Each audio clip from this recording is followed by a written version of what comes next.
Sabado kayo. Sabado. May isang ano eh, may isang social dito. Si Mami pagkuha. Aba, si Kuya talaga naman.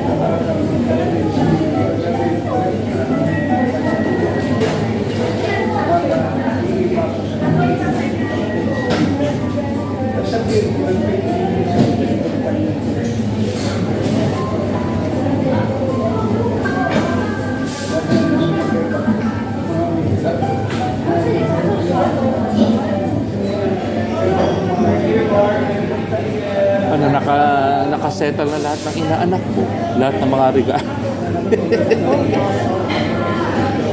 Sa office, wala ka na. Oo. Ano ba inaanak mo sa office?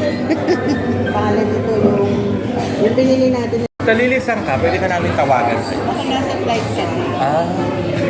As in? Yung ganito ka ako? Ayan po, parang bailan na nandun sa nakalat.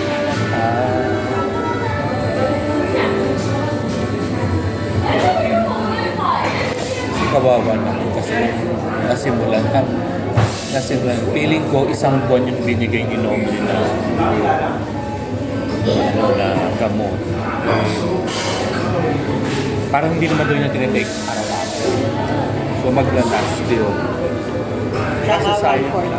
Tsaka hindi sayang naman kasi ang ano ni Dr. Nomi mag-follow up check-up lang. So, hindi naman actually mag-follow up check-up ang hinahabol.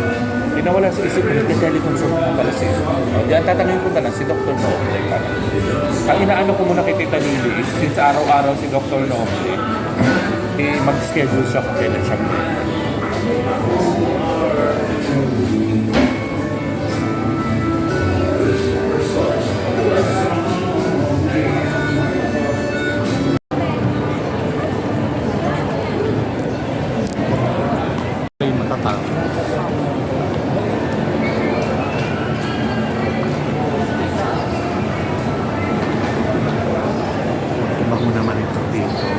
Mamahaling store naman.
Di ba binili ako ni Kuya Jen mo ng rubber sauce na puti?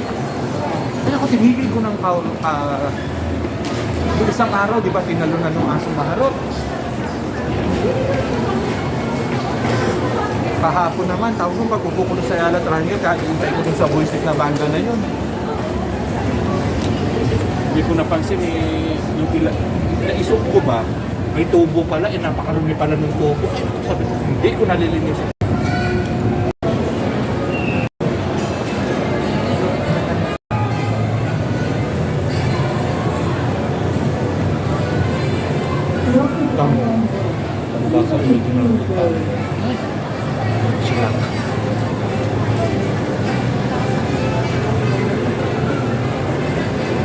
Wala rin naman naupo.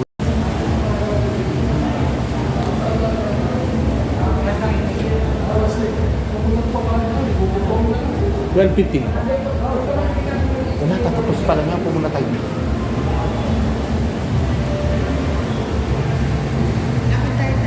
Henti ako.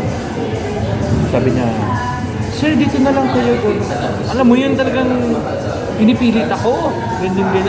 Talaga sa, kayo sir, o ano ba?